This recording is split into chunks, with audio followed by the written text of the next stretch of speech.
kulanti wanaagsan ku soo dhawaada barnaamijkeenan xogaha dunida ee ku soo gudbinno warbixinada Soomaalida iyo xogta caalamka ee degal kasta. barnaamijkeenan waxaad ku dhageysan doontaan warbixinadii ugu dambeeyay duqeymaha istaba joogga ee Daronisku ay ku burburiyeen kolonyada iyo ciidamada xoogga Tigreega ee TPLF iyo sababta rasmiga ah ee keenay guuldarrada ay la kulmeen TPLF iyo waxa ka jira in diyaaradaha Daroniska ee Turkiga ay burburiyeen fadhiisimihii ugu waaweynaa ee ciidamada TPLF. waxaana khadka telefoonka toos ugu jira Siraaj Aadan Xasan oo ah falanqeeye guud ahaan xaaladda dalka Itoobiya si weyn ula socda guud ahaan xaaladda ay ku sugan tahay dalka Itoobiya wuxuuna ku sugan yahay Tiradhaba. Siraaj, marka hore soo dhawow, maxaan ku soo koobi karnaa guuldarrada soo wajahday toddobaadyadani ee dhaqdhaqaaqa jabhadda TPLF? بسم الله الرحمن الرحيم aad iyo aad baad u mahadsantahay. ugu horreyn horta waxaad moodaa dagaalkii inuu weji kala galay oo ila meeraysa. marka Itoobiya ujeedadeedu koowaad waxay ahayd in ay qoladan dib uga celiso caasimadda oo ay dib u riixdo. awood badanna waa la isugu geeyay. waxay ku qaadeen dagaal docka weerar ah oo dhinaca cirka aad ugu badan. taas marka way ku guuleysteen. qoladii dib bay u rareen. waxay sheeganayaan meelo fara badan inay qabsadeen, walow meelaha qaarkood la xaqiijin karo meelana aan la xaqiijin karaynin maadaama warar madax banaanina jirin. dhanka canfarta waxay ka sheegteen magaalada la yiraahdo tuulada la yiraahdo Kasaakida iyo Jifra. xagga deegaanka Amxaarada waxay ka sheeganayaan oo military ahaan ugu muhiimsan waa Gashina. meelaha kalena waa Laalibala, Dabakar, Shawarobet. waxa kale sheegeen meelo badan oo kale inay qabsadeen. waxa kale sheegayeen in shalay ay qabsadaan iyo maanta uu qorshuhu ahaa siday sheegteen Kombolcha, Dase, Weldiya, Shraka iyo meelo kale sidoo qorshuhu ahaa, laakiin wali wax abdayda kama hayno. qoladan kale ee TPLF iyaguna waxay sheegteen in qorshahoodii ay dib u habeeyeen isla markaana dagaal kale ay qaadayaan oo wali ayna iclaaminin. waxay sheegayaan in qorshahaas ay bilaabeen xalay meelaha qaarkood oo aan la cadeyn karin. iyaguna waxay sheegayaan in dhanka canfarta ay Kasaakida iyo Jifraba dib u qabsadeen. marka xaaladda dagaalku Itoobiya xaaladiisu waa sida. markaas soo koobno, maxaa keenaya guulaha hadda dawladda ay sheeganayso baan dhihi karnaa? guulaha waa la garanayaa waxa keenaya. horta markii horena qodobadii aan ka hadalnay waan ku darsaday qoraalkayga. markii uu ra'iisul wasaaruhu ku baaqay dagaalka inuu tagayo, dhowr qodob bay noqon kartay oo inuu kalsooni qabo oo dagaalkan inuu nimankan dib u riixi karo marka dawladka la isla yimid. marka dagaalkan waxa wax ka bedelay waxa weeyaan umaad fara badan bay Itoobiya ka heshay Eritrea militarigeedii oo soo galay wadanka. waxa la sheegayaa warar official ah diyaarado xagga cirka maaragtay oo drone oo la yiraahdo Wingilong inay ka heshay Imaaraadka, dhanka Chinaha, dhanka Turkiga. marka ciyaarta dagaalka qodobadaas wax ka bedelay baa la leeyahay officially. dhinacan kale nimankan maadaama ay baaheen mudana soo socdeen in logistigu uu ka go'ay, iyaguna marka qorshe waxay damceen in wax la isla meeraysto oo maaragtay awoodooda meel kale ta ayna ciidamada cirku ka helin. sidaa darteed dagaalkii marka wejiga marxaladiisa bedeshay guud ahaan marka la eego waxyaabaha caalamka iyo dadka militariga ay yaqaanaan ay ka sheegayaan waa sida. hadahaynta maxaa ka jira in Turkiga oo kale uu geeyay diyaaradaha Daroniska ah oo horeyna guul uga soo gaaray meelo badan oo dunida ay ka dhaceen sanadkii soo dhaafay dagaalo? horta hadalhayn ma aha. Itoobiya heshiis military bay la saxeexatay Turkiga. midda kale waxa aqliga saliimka ku siinaya in ra'iisul wasaaruhu uu yiraahdo dagaalkan u bixi haduuna wax ogeyn. dagaalkii Addis Ababa duleedkeeda joogay waxa mataqaanaa gameka wax ka bedelay in xagga cirka ay wax ka heleen. Chinaha laftiisa waa la sheegayaa, Imaaraadkana waa la sheegayaa. marka Itoobiya budgetna way heshay diyaarado fara badan oo drone ah oo kuwii waqtigii hore lagu weeraray aan ka ahayn.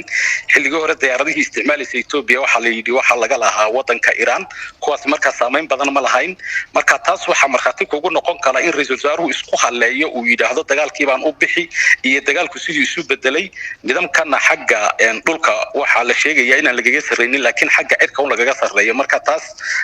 ficilka dhacay baa ku muujinaya inay wax ka jiraan. hadda meelahan aan soo hadal qaadnay oo dawladdan ay sheegatay inay ka qabsatay xogaga Tigreega, isku dayadii ay doonayeen inay ku galaan magaalada Addis Ababa miyay fashilin kartaa?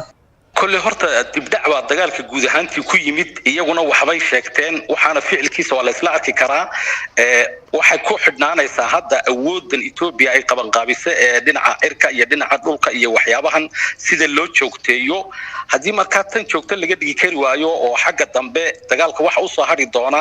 kolba cidda imika marka ugu dambaysa ay wax baaqi u noqdaan marka kadib baa la oran karaa laakiin hadda waxa inoo muuqda isku daygii Addis Ababa ee degdeg ahaa ee la filayay inuu dib u dhacay oo nimankii dib loo celiyay dagaalkiina uu waji kala yeeshay waxay ku xidhnaanaysaa marka awoodda iyaga gadaal uga soo korodha iyo waxyaabaha kale military ahaan ay damacsan yihiin marka inuu ogaano laakiin hadda waxay noo muuqataa inuu wixii dib u gurmay oo dagaalkii waji kala u yeeshay waxa kale oo iyaduna jirta dhankan Oromada in la laayay qabiil la yiraahdo waxaan ku raahdaa Karaya oo beerley oo ah dad reer guuraa oo sida Soomaalida u dhaqma oo daga awaash laga bilaabo ilaa Naaziradii la Addis Ababa marka waxa la leeyahay kuwa waxa dawladdu ay talaabo uga qaaday tigrayga TPLF laftoodii baa soo galay baa la leeyahay deegaanka oo doonayay inay wadada wax ka xidhaan marka balwajiga kala neegnay laakiin hadda inuu wixii dib u gurmay baad moodaa ma oran karna laakiin isku dayga labaad ma dhici karo ma oran karno waayay maadaama hadda Ethiopia la sheegay in ciidamadeeda militarigu ay kala daateen oo wax lagu dagaalamay ay yihiin meeshii in la qabsado laakiin laga yaabo in kooxahan hadda dawladda la safan iyaga laftoodu ay kala hadafyo duwan ay kala leeyihiin taasi saameyn ma ku keeni kartaa dagaalkani guulihiisa dambe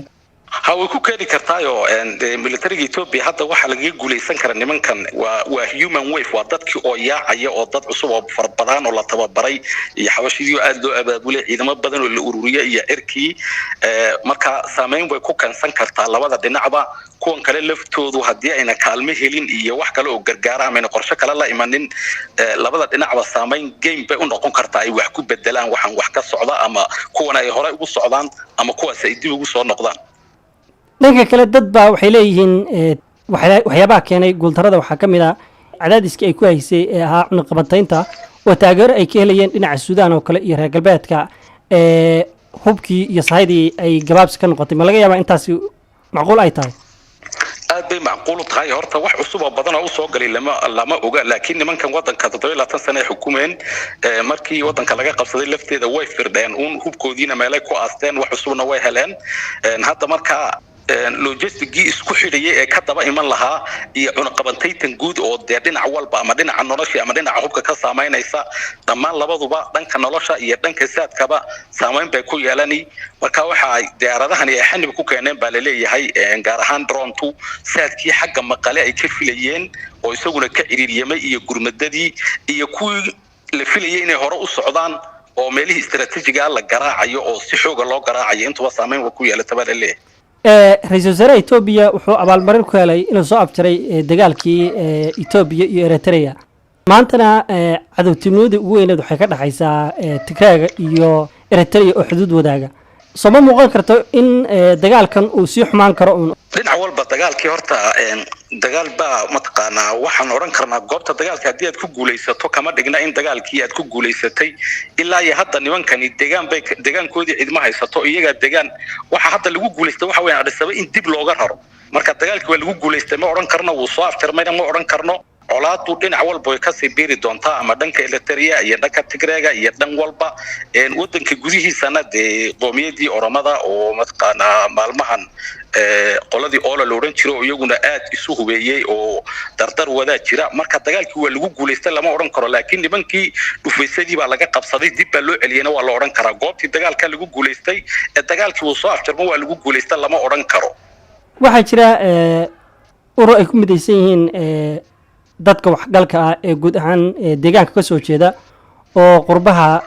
aad ugu baahay maalmahan ururkaas bal haddaad naga siiso tafaasiil guud muxuu yahay ururka ujeedadiisu waxa weeyaan hadda markii dagaaladu ay bilaabmeen dadkii Ethiopia inay burburto cabsi baa jirta in nimankaas ay qabsadaan oo siyaasad kale isbedesana cabsi baa jirta taa darteed in dadkii ay ka wada hadlaan maadaama